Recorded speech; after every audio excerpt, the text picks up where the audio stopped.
কেন আপনি বারবার কষ্ট পাচ্ছেন, তবু সেই মানুষটাকে বারবার বিশ্বাস করে যাচ্ছেন? যেই মানুষটা আপনার চোখের জল দেখেও একবার থামে না, আপনি কি কখনো ভেবেছেন আপনার এই নীরব সহ্য করাটা কি তাকে আরো শক্ত করছে না? কেন সবকিছু বুঝেও আপনি চুপ করে থাকেন? শুধু এই ভয়ে যে সত্য বললে যদি সে আপনাকে ছেড়ে চলে যায়? নিজেকে হারিয়ে কাউকে ধরে রাখার নাম কি সত্যিই ভালোবাসা? কেন আপনার ভালোবাসা, ত্যাগ আর আবেগের মূল্য সবসময় আপনাকেই দিতে হয়, আর অন্যজন শুধু সুবিধা নিয়ে নিশ্চিন্তে চলে যায়? ভালোবাসা কি তাহলে কেবল একপাশের বোঝা? আপনি কি নিশ্চিত যেটাকে আপনি ভালোবাসা ভাবছেন সেটা আসলে ভালোবাসা, নাকি আপনাকে ধীরে ধীরে ব্যবহার করে ফেলার একটা সুন্দর নাম, যেখানে আপনার কষ্টের কোনো হিসাবে রাখা হয় না? একটু থেমে নিজেকে প্রশ্ন করুন, আপনি কি নিজের জীবন বাঁচছেন, নিজের স্বপ্ন দেখছেন, নাকি কারো ইচ্ছা, সুবিধা আর সিদ্ধান্তের ভেতর নীরবে একটা খেলনার মতো বেঁচে আছেন? যদি এই প্রশ্নগুলোর একটাও আপনার বুকের ভেতর কাঁপন তোলে, তাহলে আজকের ভিডিওটা আপনার জন্যই। কারণ আজ আমরা কথা বলবো আবেগ নয়, বুদ্ধিতে চলা এবং নিজের জীবনে মালিক হওয়ার সাহস নিয়ে। আবেগ বনাম বুদ্ধি। আবেগ কখনোই খারাপ নয়, আবেগ মানুষকে মানুষ করে। কিন্তু যখন আবেগের চোখে বুদ্ধির আলো নিভে যায়, তখন সে আবেগ জীবনের সবচেয়ে বড় শত্রু হয়ে দাঁড়ায়। যে নারী ভালোবাসার নামে সব অপমান নীরবে সহ্য করে, সম্মানের চেয়ে অনুভূতিকে বড় করে দেখে, আর বারবার নিজেকে এই কথা বলে সান্ত্বনা দেয় সে একদিন বদলে যাবে, সে আসলে ধীরে ধীরে নিজের আত্মসম্মান, নিজের শক্তি, নিজের মূল্য সবকিছু হারাতে থাকে। মনে রাখবেন, আবেগ আপনাকে কাঁদায়, কিন্তু বুদ্ধি আপনাকে বাঁচিয়ে রাখে। জীবনে টিকে থাকতে হলে আবেগ নয়, বুদ্ধিকে সামনে রাখতে হয়। 2. অন্যের খেলনা কেন হয় নারী?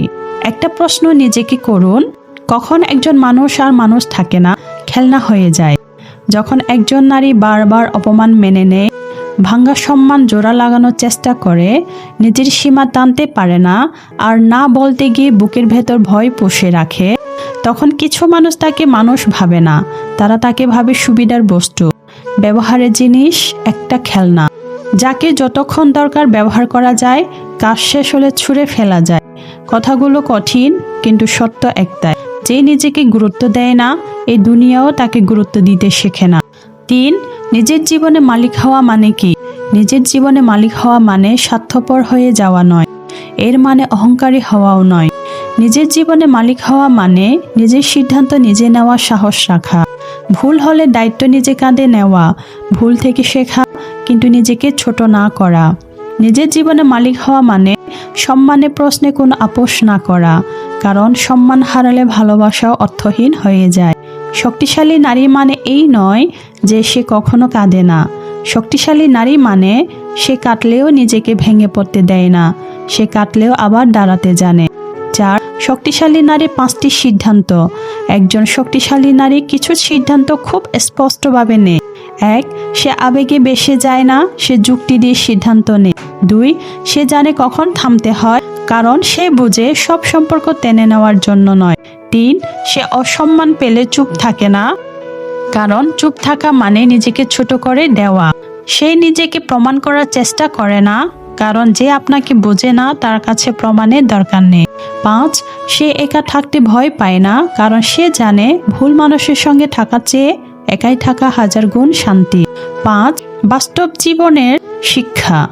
আজ চারপাশে তাকালেই দেখবেন অনেক নারী আছে যারা ভালোবাসার নামে নিজের স্বপ্ন বিসর্জন দিয়েছে, নিজের সম্মান বিস্মৃত হয়েছে।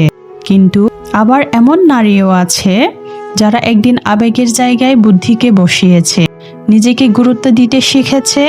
আজ তারা শান্ত, আত্মবিশ্বাসী, আর সবচেয়ে বড় কথা হলো স্বাধীন। আপনাকেও সেই নারী হতে হবে, কারণ আপনি কারো খেলনা নন, আপনি আপনার জীবনের মালিক।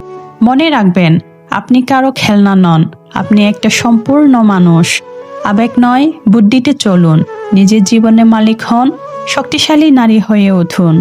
এই কথাগুলো যদি আপনার মন ছুঁয়ে যায়, তাহলে ভিডিওটিতে একটা লাইক দিন, আপনার মতামত কমেন্টে লিখুন, আর এমন আরও শক্তিশালী বার্তা পেতে চ্যানেলটি সাবস্ক্রাইব করে পাশে থাকুন, কারণ আপনার একটি লাইক কারো জীবনে সাহস যোগাতে পারে।